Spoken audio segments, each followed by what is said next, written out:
Okay. It is a great pleasure for me to have you and Maxim in person to talk about Maxim's latest book, Immigrant Baggage, which is out April 9th. So you can pre-order your copies now. I think most of you know Maxim, but let me just introduce him anyway. He's a bilingual author and translator, a professor at Boston University of Russian, English, and Jewish Studies, Boston College, I'm sorry. He's a longtime associate of the Davis Center, and he chairs the seminar on Russian and Eurasian Jewry. Shrayer was born in Moscow in 1967 and emigrated to the US in 1987 at the age of 20, something that we'll be discussing, I think, today. And he's published over 20 books of criticism, nonfiction, and fiction, both English and in Russian. His works have been translated into 10 languages, and the recent works include A Russian Immigrant, 3 novellas, Of Politics and Pandemics, a collection of English language verse, and Stihi iz Zapada, Poems from the iPad, a collection of Russian language verse. Maxim, I think you're going to open with the reading for us from the book, and then we're just proposing to have a conversation. So I'll ask Maxim a few questions, but please feel free to raise your hand and ask questions as well. Thank you so much, Alexandra. Thank you so much. I really appreciate the introduction, and I really appreciate the opportunity to be here and to have the first public event for this book. And I was just remarking to our colleagues here at the Davis Center that I believe it's the first in-person event at the Davis Center that I'm involved in, because we've done many, but they were all on Zoom. So it feels great because you're all real. You're not just virtual, but some of you are virtual, which is also nice. Yes. And I also want to say it's a particularly happy day for 2 reasons. Since the book has a lot to do with the texture of immigrant memory. It's a happy day, of course, because the book has its first public event, and you can almost pet my poodle Stella on the cover. But also this evening, my wife and I, in kind of delayed celebration of her birthday, are going to see Bruce Springsteen at CD Garden. Why this is significant is because some of the chapters in the book also have to do with a disappeared past, my Soviet past, a disappeared past because some of it was forcefully removed, disappeared for us, but also some of it is just no longer accessible. But growing up in Moscow in the 1970s and early 80s, I was certainly very aware of Bruce Springsteen. And then when my wife Karen and I met, it turns out that she, who is Philadelphia born to immigrant parents, her mother is from South Africa originally, of Litvak Jewish stock, and her father is originally from Chernovitz, and then by way of Colombia. And when the kids, I'll just mention it because, of course, we're in the second year of the war in Ukraine. When the kids used to ask him why he never went back to Russia, and back then they said Russia very broadly, he said because they would make him a doctor in the Russian army. In retrospect, I feel like my late father-in-law really knew what he was talking about, because imagine the irony of the Jewish boy from Chernovitz, born when it was still Romania, going back and having to be a doctor in the Russian army. But in any case, Karen, growing up in Pawtucket, adored Bruce Springsteen. And so finally we decided to kind of have this celebration. So I'm looking forward to this, and then I'm looking forward to, a historic concert. I'd like to read a passage which will be the opening of kind of the middle, one of the middle chapters in the book. And it has a title which requires just one explication. It's called Yelets Women's High School. So Yelets is a very important small city in south central Russia. So if you can imagine driving from Moscow past Tula, and then toward the forest steppe area, kind of the provinces that are Lipetsk, Oryol, Voronezh, you would drive into the city. It's of tremendous historic importance because it was the place where some of the wealthiest grain merchants in Russia made their home. It had the first grain elevator in Russia. And also, if you remember Chekhov's seagull, Nina Zarechная, tells Driplyov that she has been engaged to perform in Yelets. And actually, growing up, we all thought that this was a total depressing moment because we thought it was a hole in the wall. Actually, Yelets was not a hole in the wall. It was a very wealthy small town. And it also is important because it's the place where one of the characters of this memoir, Van Bunin, went to gymnasium. So basically, that's the long explication. Yelets Women's High School. It has an epigraph from Turgenev, which you will recognize because its name is in the epigraph. What was I hoping for? What was I expecting? What important future life did I envision when I reacted with only a momentary sigh, with only a forlorn recollection to the fleeting phantom of my first love that passed before me? And now the opening of the chapter.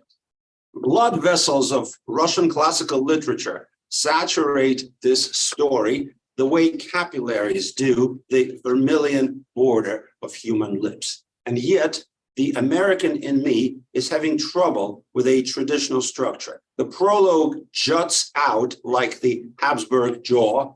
The middle of the story bulges like a hernia, and the finale is missing entirely. Having resigned myself to the idea that life's raw material dictates its own rules of storytelling, I have decided to offer the account of these events exactly as they presented themselves. It all started in Moscow in late autumn of 1985, the hardest year in our family's post-World War II history. My parents and I had been living as Jewish refuseniks since 1979. In November 1985, the Soviet secret police set in motion a new round of my father's persecution. An ostracized writer and medical scientist, he was being accused of anti-Soviet activities, of spreading what the authorities called Zionist literature.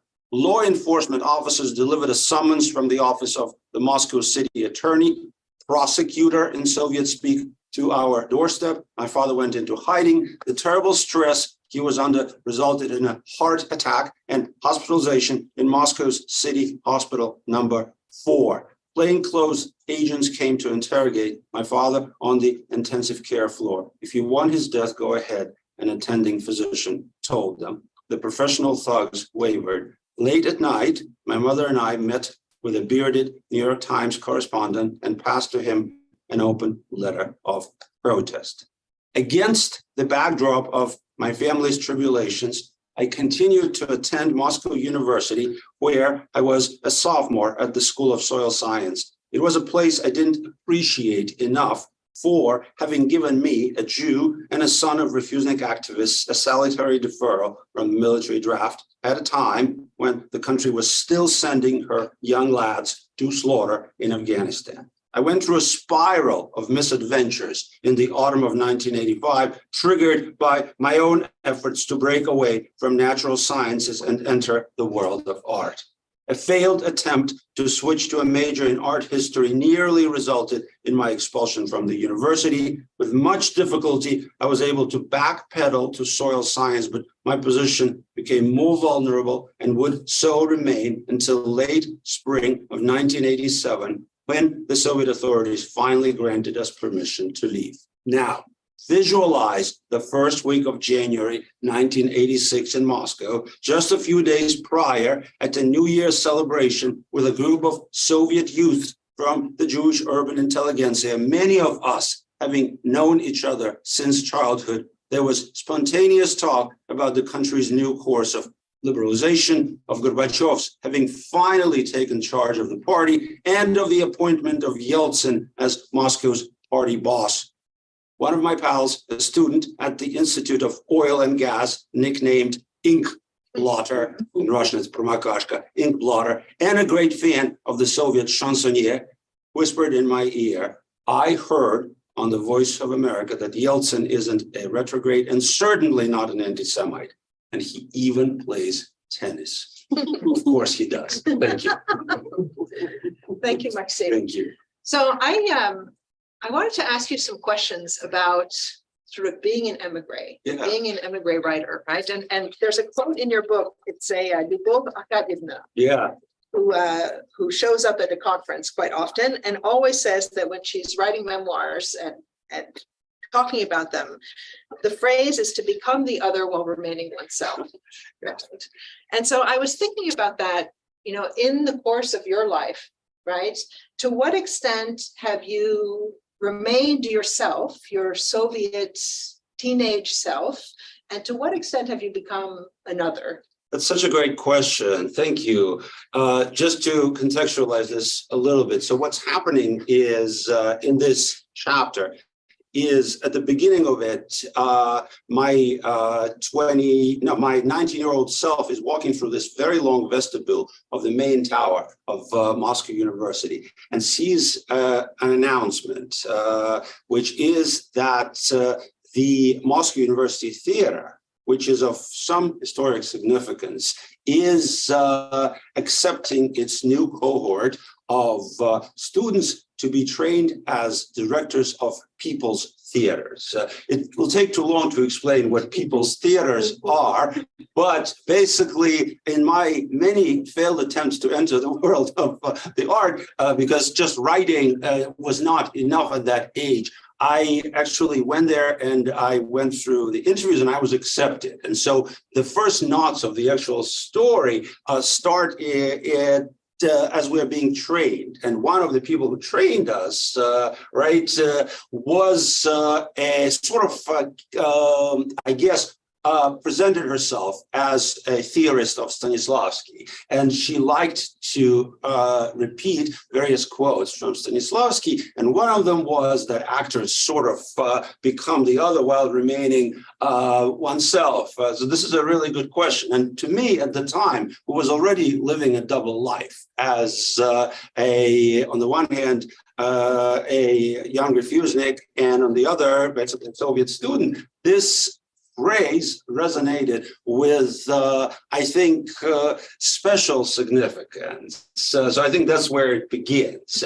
And now, finally, the question. I apologize for such a long-winded explanation. And basically, this chapter eventually takes me in 2019 back to Russia on a pilgrimage to where Bunin grew up and an encounter with a certain theatrical persona who has risen practically to the top of the Putin cultural establishment. And it becomes a pretty scary scene. Now, obviously, since I tell the story without shedding a tear or choking, which I don't always, I can tell you this morning I was working on something which has to do, I have to give a talk for Yom HaShoah, the Holocaust Remembrance Day at Loyola Marymount. And it's a talk I'm writing, the point of which is to show that immigrants today who have family from the Soviet Union, many of us had family that were killed in the occupied territories, that basically we've sort of shed the memories, but they're still with us. And actually, I was showing my wife some pictures of my father's late cousins who were killed in Lithuania in the first days of the occupation, and we don't have any information about them. So we have like the last photograph is from 1940, and on the back in Yiddish and Russian is a little inscription. And I choke every time I look at it. I mean, I cannot just talk about it. The fact that I can talk about this so merrily suggests that it's probably still in me and with me in a certain comfortable way, which, Alessandra, I must tell you, I feel like it's a scary thing in and of itself, considering that so much of that past was oppressive and became particularly oppressive when I was about 11 and when we became refuseniks. So what did that mean in terms of daily life? Well, it meant on the one hand that I, for the first time, saw that my parents were not invincible. And I thought they never made mistakes. And they didn't make mistakes. The country made those mistakes. But it was a complete defeat of childhood optimism and faith in one's family's trajectory. I remember very clearly learning that we were refuseniks, that we were stuck. And I had the feeling that life was somehow not going to go according to some preordained scenario. Then, of course, it was very much learning about the rules of a double life, never discussing refusing activities. And particularly when I was already kind of in high school, my parents really shielded me, but I was getting more involved in, activism, protests. And then already at Moscow University, I stood by my father when he was, refusing demonstrations and stuff like that. So it was a lot of let me try to explain it this way. My late teacher at Brown, Victor Terrace, I don't know if you know this name, some of you do, who had his own complex past. He was half Estonian, half Baltic German, although he used to say that it was Russian.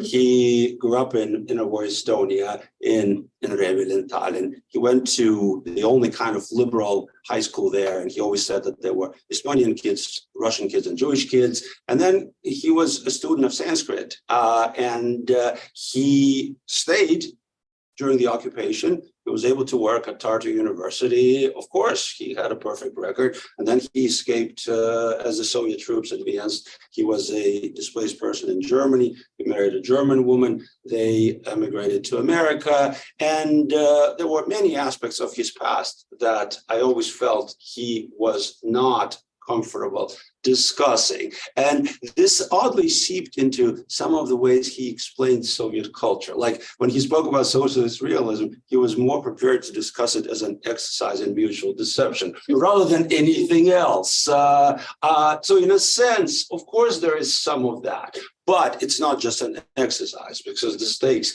were very, very high. And by the way, if I could just share one anecdote, since we're on the subject of kind of immigrant, the texture of immigrant memories. So Victor,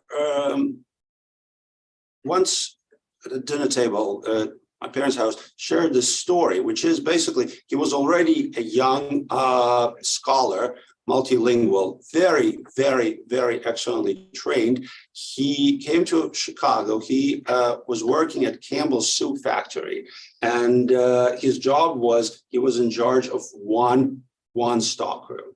And basically, they already had a child. He told me that in around 1952, he felt like his life would never be the life of an academic or intellectual. He would maybe get promoted to a kind of low-tier managerial staff, but he would be with Campbell's Soup.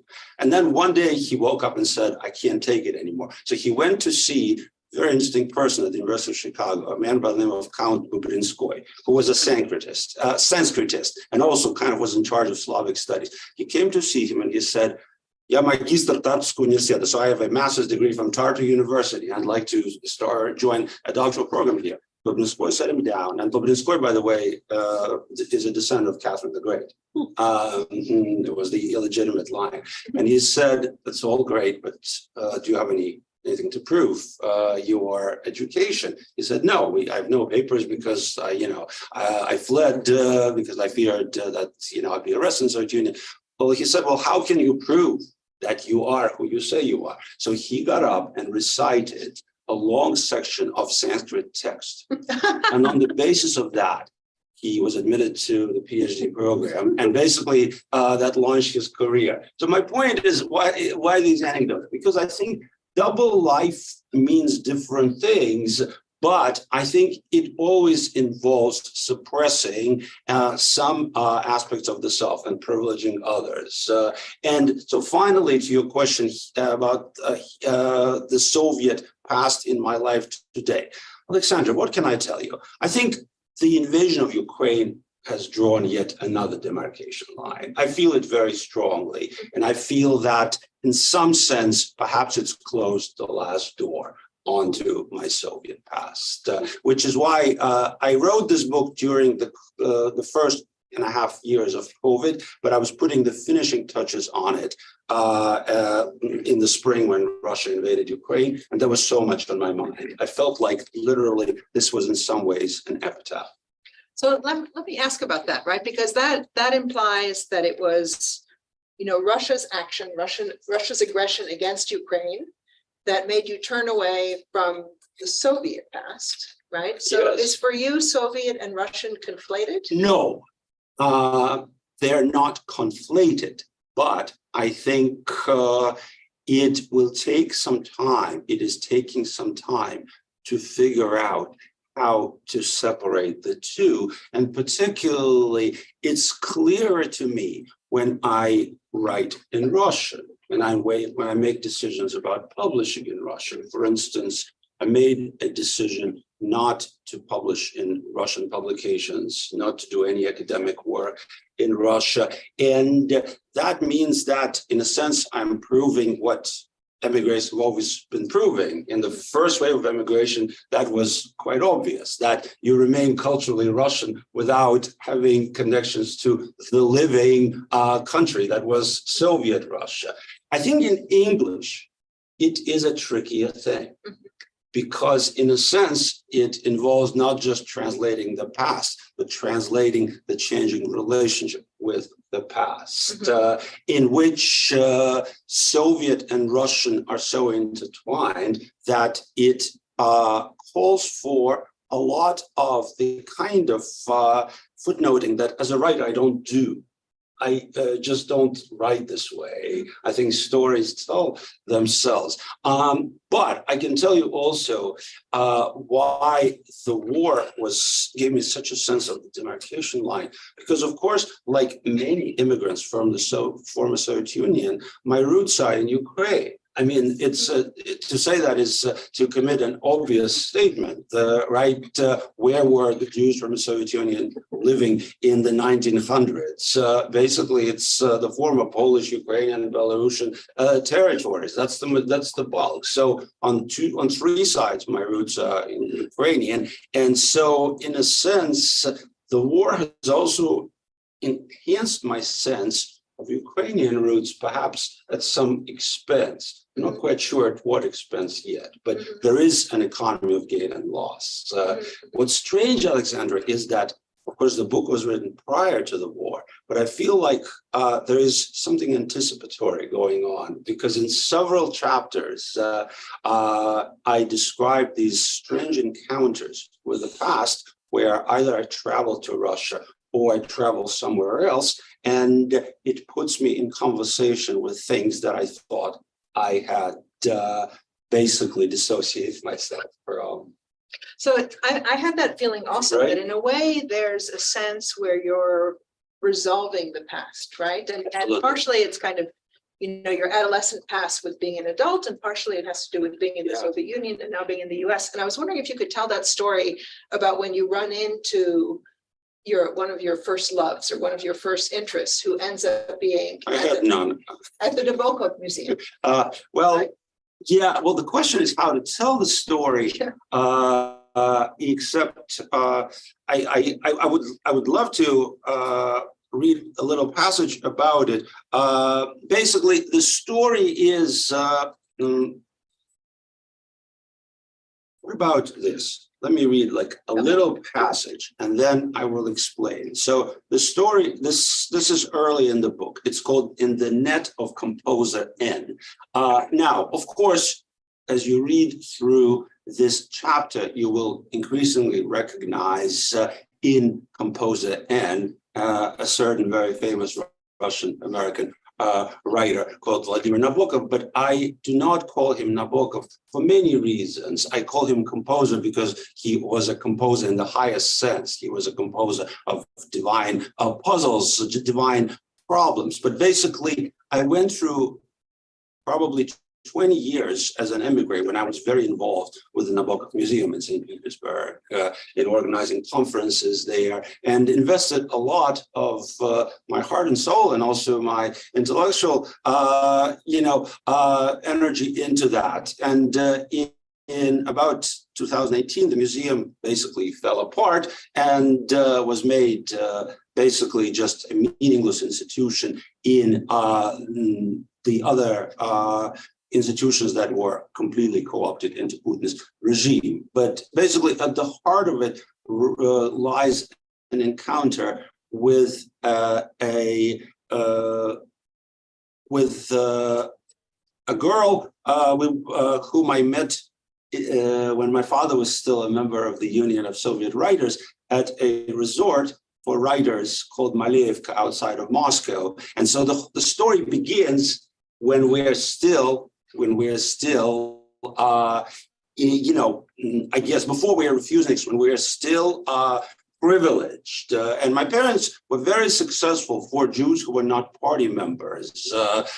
Basically, both had reached very advanced careers, and all of this basically they sacrificed for the hope of immigration. But so in other words, the context here is the beginning is the life of sort of not a golden Soviet youth, but at least a boy who has tasted it. A silver Soviet. Whatever that means. Yeah. And then it eventually takes you to the 2000s, back now. Now, when we talk about the 2000s, they seemed like they were great. Yeah. Of course, they were not great, but in retrospect, right? Yeah, it sounds like a Billy Collins poem, right? When he says, the 1700s were this and that. And of course, they were not. But so in any case, let me just read a little section in the Net of Composer N. The winter of 1978 was the last time I tasted of the forbidden fruit that Soviet golden youth consumed with habitual indifference. We were spending the winter holiday at Malayevka, the writer's home of creativity outside Moscow. My parents had entered the path of immigration. My mom had already said goodbye to her beloved job as a professor of business English and interpreter. My father, too, had to bid adieu to the Research Institute of Microbiology, where he had worked since the mid-1960s. My parents had placed their Soviet careers, quite successful for Jews who weren't party members, on the execution block, except that instead of permission to leave, refusenikedom awaited us. My father, that winter vacation at Malayevka was also a farewell to his life as a Soviet writer. His official punishment just for the attempted exodus would be not only banishment from academic life, but also expulsion from the Union of Soviet Writers, the derailment of 3 books, and public ostracism. But back then, as a 12-year-old, I couldn't imagine that my parents ever made mistakes. And just let me read you a little section about the routine. Basically, this was a place where writers were supposed to write, and the writers' families were supposed to amuse themselves. And it's extremely hard to appreciate, in a sense, how much of the public wealth this gradually impoverished country was investing in these kinds of things, because they were heavily subsidized and they were in some ways luxurious. The daily routine at the writer's house of creativity, situated at the former estate of the publisher, Vukol Lavrov, looked like this: an abundant breakfast, heavy on pastries and farmer's cheese, creative time, strolls around the nearby wintry forests and fields, lunch with alcohol, rest, some more creative time, finally billiards, and supper with abundant drinking that sometimes continued into the late hours. Writers' spouses and writers' science spend their entire days in various social amusements. 2 groups could be distinguished among the young generation: boys and girls my age, still innocent, but already beginning to don the air of sophistication, and the true golden youth, university students who acted as though the privileges they enjoyed were hereditary, endless, and limitless. So in a sense, they acted like they were the new nobility. You can imagine how these people felt when the country fell apart. Mm-hmm. And I think it's still something we haven't fully, taken stock of. The sense that this is 1978, and 10 years later, this whole generation all of a sudden realized that the hereditary Soviet nobility was ending. This was not hereditary. No, yeah. And so basically, against the backdrop of this, as in this group of children or grandchildren of Soviet writers, I meet this very nice young woman whose grandmother had identified Hitler's corpse. This is a true story. Yeah, there was such a person. And By the basically, teeth, right? yes, By the yes, teeth, by the yeah. teeth. That was that person's claim to fame, and the person's career was basically forever that. Just as, for instance, there was another kid. I still think it's quite hilarious. Whose grandmother's entire career, her name was Evgenia Taratuta, was that she at one point discovered that there was this writer called Ethel Lillian Voynich who wrote Gadfly, book no one had heard of probably, but which sold millions of copies in the USSR and China. And she became the Soviet official biographer of Voynich. And her biographies, and she wrote biographies and then sort of rips on biographies, sold tens of thousands of copies, and basically she supported a whole clan. Imagine, in other words, not just, it's not even original work, it's derivative work of derivative work. So, but basically these were the kind of kids that were part of that group, and some of them ended up immigrating, others stayed. And so what Alexandra was asking about is, toward the end of the chapter, I come across a later version of the girl who I very much liked, I think, back at the age of 12 or 11, and maybe she even liked me a little bit. Who the one whose grandmother had, I think, identified Hitler's corpse or teeth, who was now a official in the new post-Soviet culture, which still had hopes and aspirations. And I think kind of We'll leave it there. We won't reveal the denouement of the story. No. I just meant to say that, of course, for people like that, what started happening roughly around 2016 was also a disaster when they realized that the 20 years they invested in the hopes of, a new post-Soviet Russian culture was all being taken away. So in a sense, these are the people who felt like, the generation before felt in the late 1980s, I suppose. But a lot has been written about it. Mhm. Yeah. So let me ask one more question, and then maybe Of course, we can these are open such it great questions. up. So you arrive in the US at the age of 20, right? Which is still young enough to kind of start again, if you will. But of course, you bring a lot of the baggage with you, right? And I was wondering if you could talk a little bit about how you came to terms with sort of this suitcase, if you will, and how it actually helped you achieve a remarkable career. Thank you so much for the suitcase. By the way, sitting in this room is a very good friend and colleague, Matthew Charlton, who works for Cherry Orchard Books, who was very instrumental in designing this cover. He had this idea that the cover should reflect this immigrant baggage. And of course, as you can see, it's a slightly absurd cover because the objects in this valise are, of course, out of proportion. Of course, the bottle of champagne is too big, the skis, and then there is a page from an emigre Parisian newspaper with a story by Nabokov dedicated to Bunin and called Abida, the Offense. And it's very much a gesture in the direction of Bunin. In any case, but so the baggage, here I start sighing. Because I think the initial years were very much years when the baggage was somewhere in the attic and forgotten. Mm-hmm. For instance, so I was at Brown, and in its wisdom and in having no core curriculum, Brown allowed me to transfer 2 years of my Moscow University soil science. Well, those were general subjects because I was there, chemistries, calculus, physics. The first 2 years were all general subjects, including Marxist-Leninist philosophy. So that too was not a complete waste. Yeah. But I knew already quite soon that I wanted to, the initial sense was poetry, never in English, but maybe I'll try to write prose in English. And so I wanted to sign up for a creative writing course. Brown had a very strong creative writing program, and it had a very famous American writer, John Hawkes, who is from the cohort of American postmodernists, a little less known than, say, Updike or Stanley Elkin or Robert Coover, but very, very famous as a writer's writer. So he was retiring.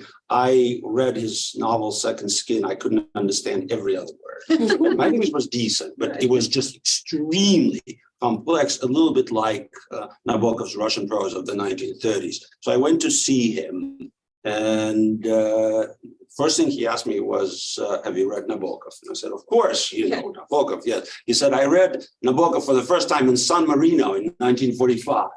That was very interesting. That also told me that these young American intellectuals who were in Europe were reading Nabokov, right? So he asked me what sort of things I wrote about. And of course, guys, all I wanted to write about was Soviet politics. And he said, nothing. There's absolutely no legs. No one is in, like, and he had this idea that I should write these kind of perverse fiction set in the Russian countryside with a lot of sexual overtones. And it was the last thing I was interested in. So it was not a comfortable thing, although he was very kind to me. And I tried sort of, for the first time, writing in English. I don't mean scholarly things, not papers, but fiction. But basically, it was the initial years I really felt that the immigrant baggage, particularly the Soviet baggage, somehow was of no use or very little use. And it took me a while to start writing about that past, both in fiction and nonfiction. Initially in nonfiction, when I wrote the two connected memoirs, Leaving Russia and Waiting for America. Yeah, so in a sense, this is the paradox of it all. I feel like in the decade preceding this demarcation line that I was just talking about, I finally, I think, started accessing aspects of my Soviet past that had been untouched. In other words, I feel like I went to the attic, I retreated the valise or the suitcase, and I went through it, and there were things in it that I found exhilarating. And then all this happened. So that's where we are. So here's a provocative question. Is it a midlife crisis? I don't know. You know, I mean, some people I don't buy believe fancy it. I don't cars. believe it. I want to buy I want to buy a little Fiat. Yeah. Yes, that I do. That I do. I don't know, honestly. What it is I think I'm at the moment finding it hard to write long form. But I do think it's a consequence of the climate of the war. I've written a lot of short pieces, including things having to do directly with the war and commentaries. For instance, I at one point became very interested in this paradox of religious leaders in Ukraine and in Russia, and how in Ukraine they're rallying behind the country, the army, and in Russia they're rallying behind the regime or keeping silent. And I researched that, but they're not books. They're kind of shorter pieces and fragments. I am not working on any one book at the moment. So it may be a crisis of some sort, but you wouldn't be alone, right? I sort of been thrown into so. Kind of a disequilibrium. Yeah, that's exactly right. Although, of course, terrible as it is, one gets accustomed to almost anything. I think the first 6 months, every day I would wake up and I felt like that's what, like, I wanted to keep my hand on the pulse of that. I sympathize, empathize even. Yeah. So, yes. I have a question about the war in Ukraine has set off a new huge wave of migration. Yeah. From Ukraine and from Russia and people looking out of Belarus too. What do you think that your works, this work and the previous works, which talk about migration from the Soviet Union, can say to this new generation of people who are having to leave their home? It's such a good question. You're absolutely correct. Although what I follow most closely is the new diaspora from Ukraine, Russia, and Belarus, and Israel, just because it has inevitably made Russophone Israel into a much more exciting cultural space. For instance, just 2 days ago, a new Russian bookstore opened in Haifa, and several hundred people turned up for the celebration. I mean, imagine. And new publishing horizons, and also very large numbers. In the first year of the war, about 60,000 from Ukraine. That's a very large number. Yeah. And about 13,000 from Russia and about 5 from Belarus. But this year, the numbers continue to rise. So I have a much better sense of that as opposed to the refugees in, say, the Anglophone world or in America that I know more anecdotally. But I think certainly I can imagine that in some ways, the sense of alienation and being out of place is worse than for the Soviet immigrants. It shouldn't be this way, but reminds me of the paradox that Ilya Ehrenburg, the great Jewish Russian writer, particularly famous as a wartime journalist and anti-Nazi polemicist, he was also a lyrical poet. And when he was in Moscow, he would go to the editorial offices of Krasnaya Zvezda, Red Star. He would file a story, but he had insomnia. And he wrote poems or translated François Villon at night. And so he writes a cycle of poems, including which were basically about the memory of the Shoah, but also about people who will be returning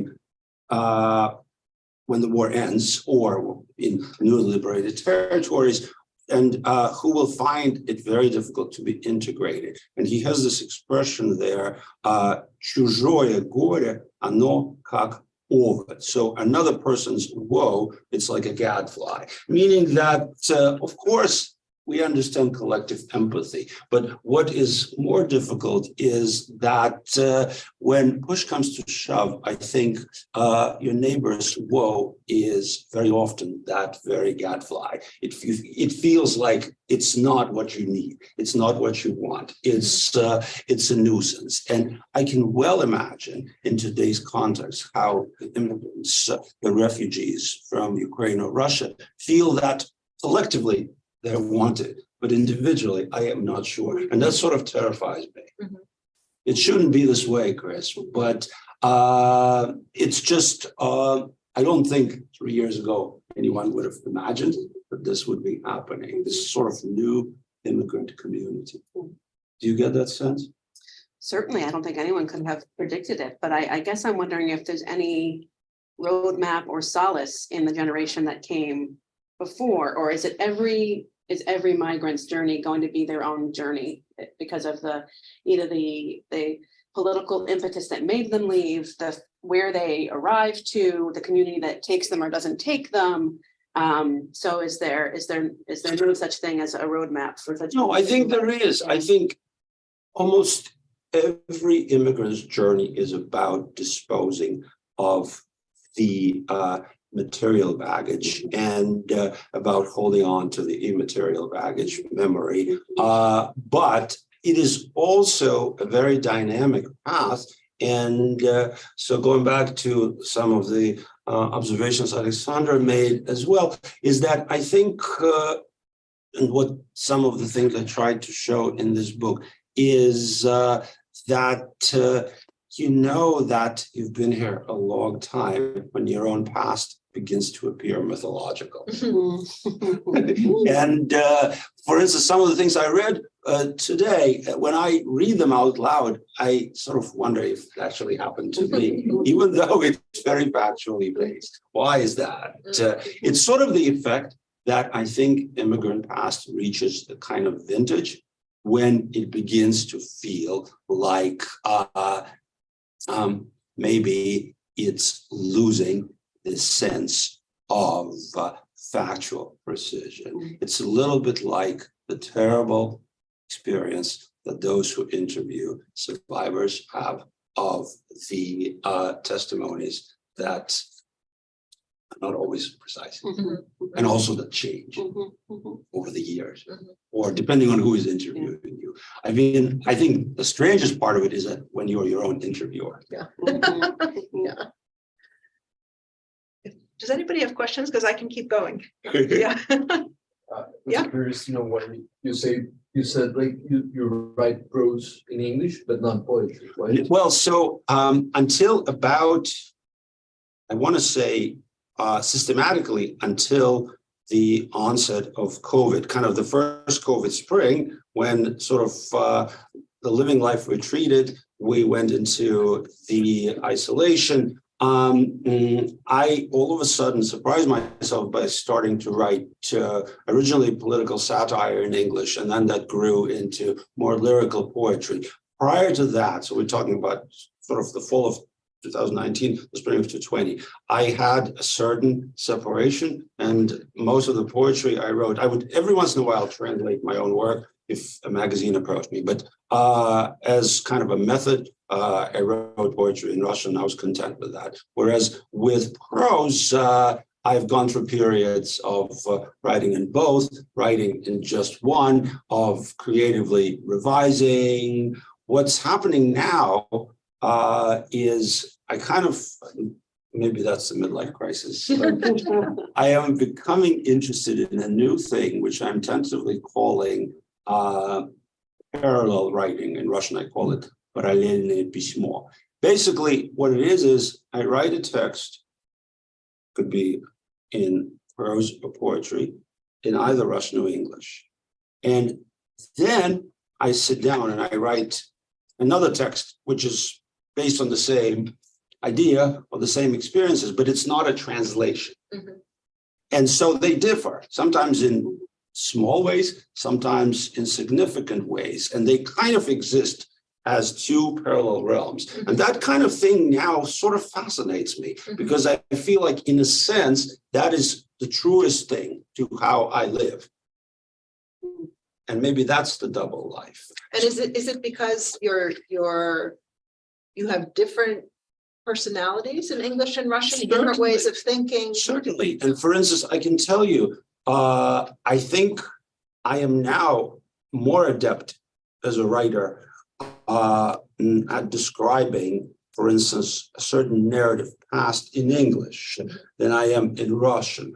However, there's certain lyrical impulses that I think I still handle better in Russian, which perhaps is natural because it's my first language. And what I try to do is not to force myself into choosing. In a sense, the experience chooses the language of the first iteration. But there's no text where you're writing kind of in both. No. But for instance, I recently did this kind of a longish poem which looks at my Ukrainian roots. It's called Kinship. And I originally wrote it in Russian. It came out in a collection that Alexandra mentioned that was published in Tel Aviv. Tel Aviv now has a growing publishing scene in Russian, including their main Russian bookstore called Babel, which has events every day now, except on Shabbat, of course, is publishing books. And so that was in that book. But sort of a few months later, I felt like I wanted for this to live in English. But the only thing that follows closely is it follows a stanzaic structure, and it follows a certain method where I begin by describing how my both grandfathers and my grandmother grew up in Ukraine, from what I know. And they were more or less in the same area. My both grandfathers were in Kamyanets-Podilsky, and my grandmother was born in Bar and then grew up in Kharadok, kind of between Vinnytsia and Kamyanets, sort of the southeastern Ukraine. And then I segue into basically how the war made me experience this new sense of roots. But of course, it's very different in English. It's a different text. And I just submitted them to a new bilingual publication that's coming out in Israel called Roar. It's basically, and what they do is very nice. You go to the web page, and there are these sort of, they almost look like a chessboard. Mm-hmm. And you click on the writer's name, and it takes you to a text in English or in Russia, but they're not bilingual. Yeah, they're parallel. Right. Other question? Right, I have to ask another one. So many of the people that are leaving now from Ukraine or Belarus or Russia are optimistic that they'll go back, right? When the war is over, Yeah. especially Ukrainian women and children who have Right. left and their husbands are left behind. But even the Russian emigres who I talk to quite often in Tbilisi, for example, or Right. in Almaty, you know, they think maybe it'll be a couple of years and then something will happen to Putin and then they can go back. Right. Right. And it seems to me that psychologically, the experience of being an expatriate, right, thinking that you're about to go home is fundamentally different from the one that refuseniks had, right? Or maybe that some people have now, that you go and you'll never go back. This is a very good point. And if, I think you're correct, although I'm very careful not to compare, simply because it's kind of comparative poetics of suffering is very I don't dangerous. mean of the suffering, but I mean kind of the No, mentality of that you course. have, right? Look, I can tell you, when we were leaving, I absolutely had the sense. We left on June 7th, 1987, and it was kind of where, as a token gesture in the spring of 1987, Gorbachev allowed several hundred veteran refuseniks to leave. It was a big deal, but it was a small number. We absolutely had the sense that we were leaving forever in many, many ways. And it was also calibrated by, in retrospect, our lack of optimism about the future and the conviction that the Soviet Union would remain. Remember all these books like Will the Soviet Union Survive until like 1985, etc. I felt that it would. It wasn't going anywhere. So of course, today's experience is different. But you know, Alexandra, I can tell you, I'm also in conversation with some writers and academics who are in Georgia, and it's also in Tashkent, in Kazakhstan, and I'm beginning to feel that what's sinking in is a new awareness that maybe, particularly those who are in their 50s, 60s, and 70s, maybe that's where they'll live out their days. So it's not just Soviet women and children and elderly being evacuated during the war, right? I think it's a little different. And I don't know how I feel about it, but I think I'm beginning to think that they're sort of rooting themselves in these places. Certainly in Georgia, I get that sense. But maybe it's because the Russian-Georgian connections are particularly special, and even Russia's war in Georgia hasn't completely severed. I don't know. Yeah, that's a really interesting question, and I'm sure books and dissertations will soon be written about it. It's just it will require so much data because you will have to collect. We'd have to interview hundreds and hundreds of people to begin to get a sense of, because we mostly know this anecdotally on the basis of very well-known writers and politicians. Like last week, I hosted Sergei Gondlevsky with his translator, Philip Nikolaev, for my 20th century Russian literature class at BC. So he lives in Tbilisi. But in a sense, these famous or more or less famous expatriates are not truly representative of this experience. Please. Actually, there's a second little question after this. Of course. It said the first one. There are scholars and observers of the Middle East who observe that liberal democracy, the big emphasis on liberal, this cannot take root there, whether it's religion or colonialism or tribalism.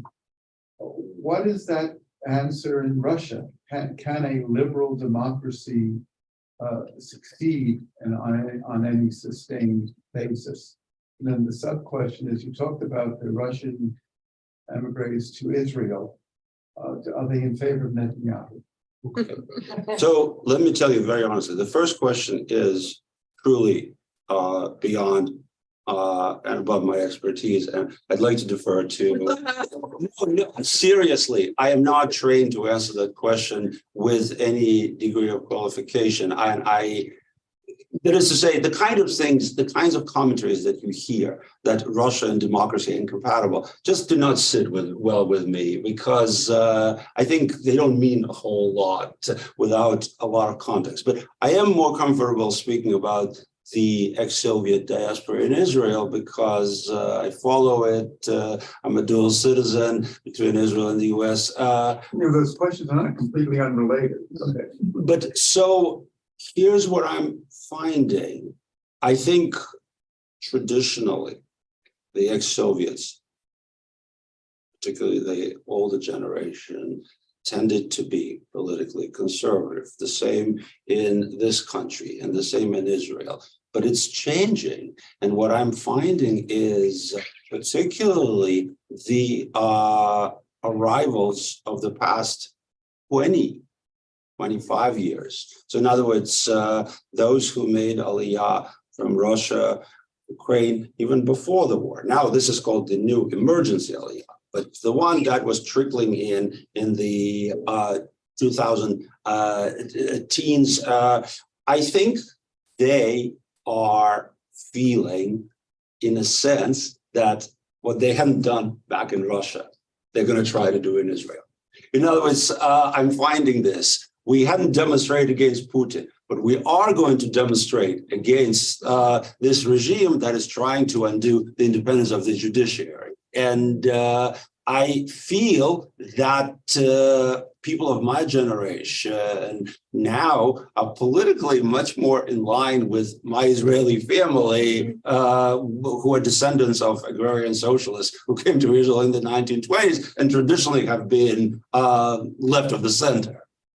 So that's what I'm intuiting. But certainly, the demonstrations that are happening in Israel, many tens of thousands of the participants are the former Russians or Ukrainian Jews and family members. You know, Israel has a very liberal definition of the right of return. You need just one Jewish grandparent. I think they have joined the ranks. So you see, in others, I'm calling this as kind of the paradox of delayed sense of obligation to democracy. Because of course, in Russia, they didn't because maybe they were afraid or they couldn't. But in Israel, they feel that, well, it's a democracy. So we are going to demonstrate. Right? Yes, Edie.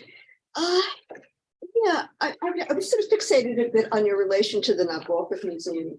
Petersburg. No, I mean the whole relationship that you had with the museum and the whole sense, and I think this was true for some of the, I'm not even sure they were exactly emigres, a lot of Russian writers and until we're living here and there and going back and forth, and you know, writers in Russia were being published apparently in Israel. I mean, there was this sort of sense, and how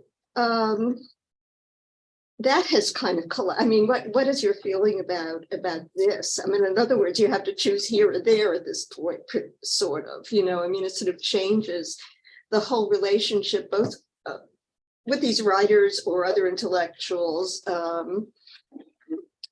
With regard to Russia, you have to sort of almost or even going to a conference. I mean, I was supposed to go to a conference in Moscow in the fall, and obviously I just go, you know, I mean, there's this sort of sense. It's a very individual choice, and I would not disparage people who choose to continue participating in academic endeavors in Russia.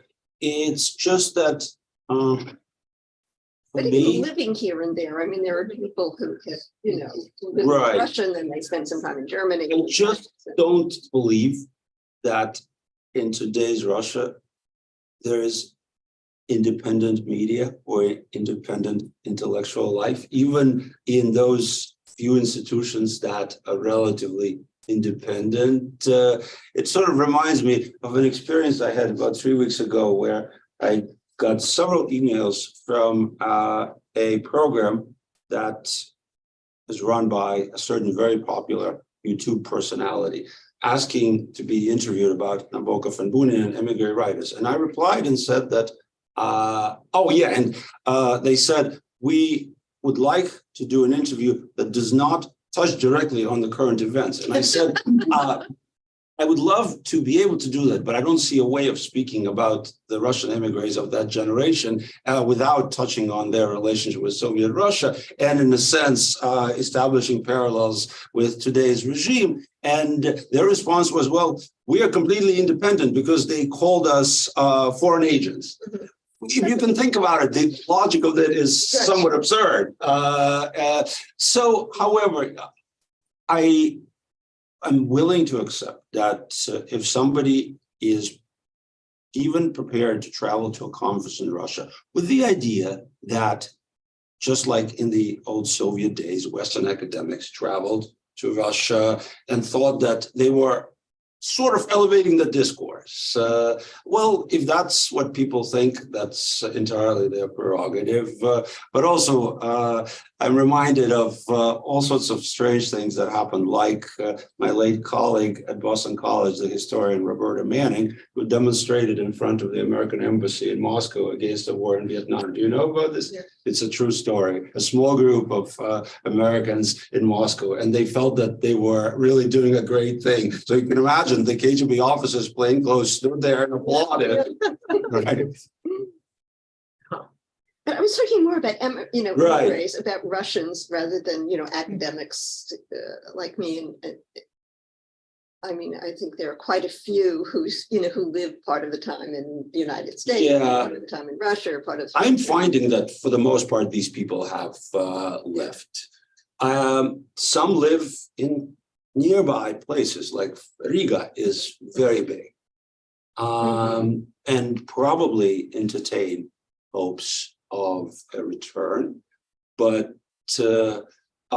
it's just quite distant from my perception of the situation. You know, the thing that I found is so many people left their parents behind in Russia that they want to maintain the ability to go back and see them. So they don't necessarily want to go back to Russia to work or to be kind of professionals, but they still have a connection that can't be broken. Right.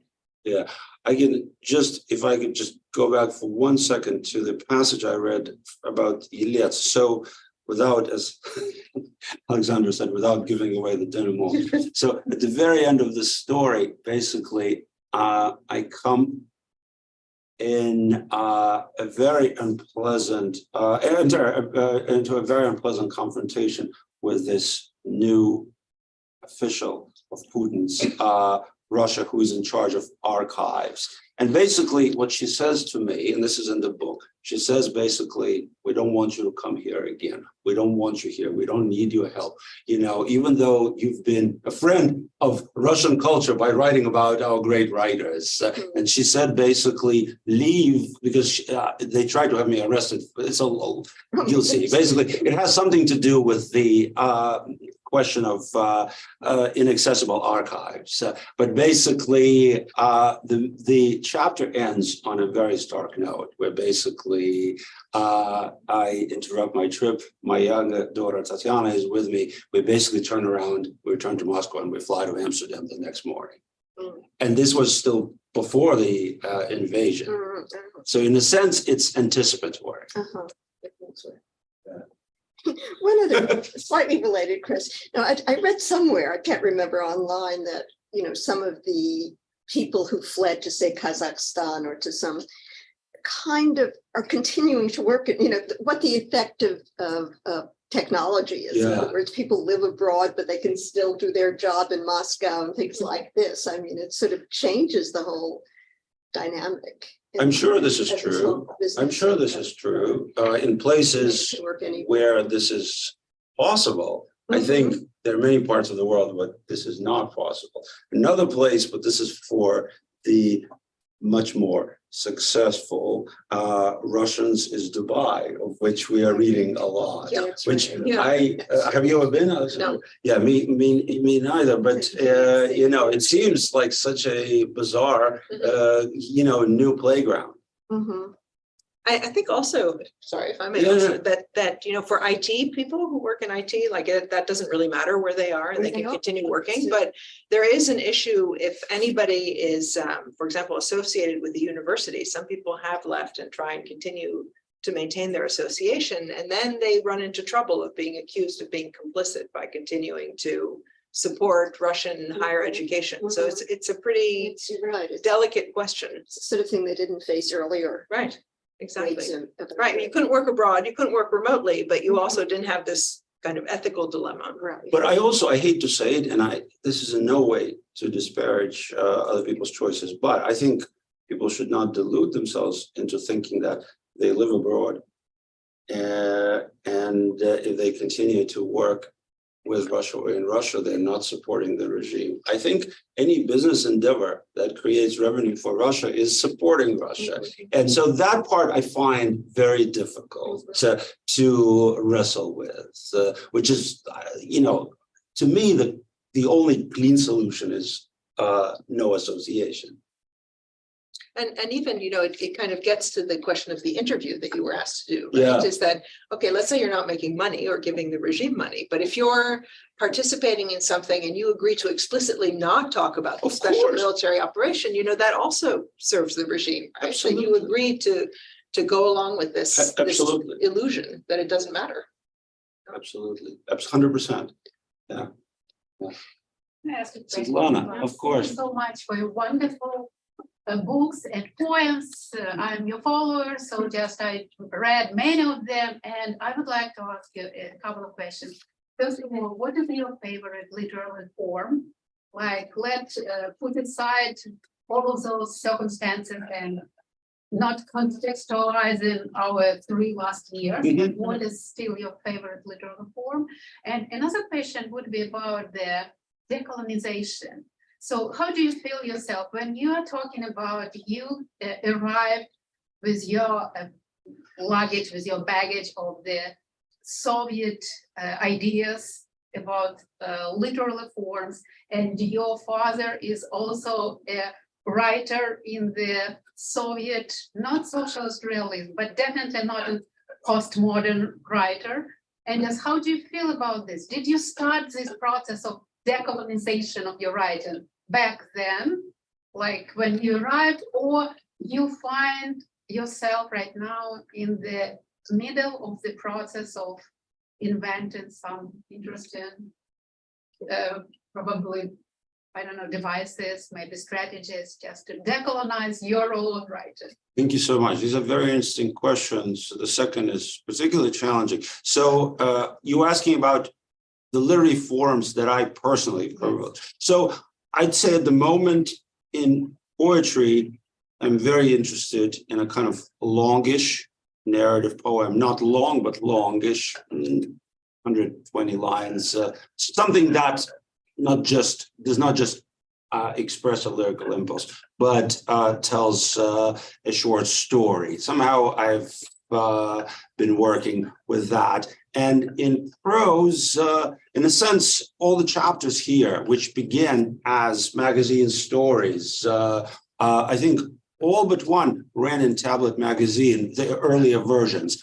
I'm very interested in the kind of form where it is nonfiction. It is based and rooted in fact, recollection, but it breathes and lives like a work of the belles lettres. And so in a sense, if someone told you this is fiction and you didn't know anything, you might not be too uncomfortable thinking about it this way. I think that's my natural inclination. But since you mentioned my father, who is my mentor and who is a much better writer and really an inventor of worlds. Some years ago, my father has been unwell, but when he was still actively writing and reading my stuff, I remember he said, this is all well and good, but you still, you should not give up writing complete fiction, inventing things, which brings us to your second question, which is difficult. In a sense, it's like being asked how you think about critical race theory. And I'm always challenged by this question because it's also a generational thing. I wasn't trained in it. I learned it already as a formed thinker. I think, Svetlana, the short answer to your question would be that we were decolonized, and we decolonized ourselves in the almost decade that we spent as refuseniks. Because, of course, my father was not a Soviet writer. He had actually been in poetry very much an avant-garde poet, but if you know his fiction, he certainly gravitated toward the classical form, particularly his novels. But it's just the clear sense that refuseniks had, as you know, the term is a misnomer. Refuseniks did not refuse anything. They were refused. The only thing they refused is a ticket to Soviet paradise. But that awareness also meant that you had to use your term, decolonize your ideas about culture and literature. So I hope I'm not exaggerating or flattering myself when I say I think we arrived already having decolonized ourselves from our Sovietness. How to prove that, I'm not entirely sure, but It hasn't come to that yet. yes, You don't have to- exactly. Yeah, Okay. so it's a really interesting question. Questions? Well, I think everyone knows how to get in touch with you if they have questions later, but thank you so much, Maxim, both for writing this book and for talking to us about it. And I look forward to the next installment. Thank you so much. I really appreciate it. Thanks for being here.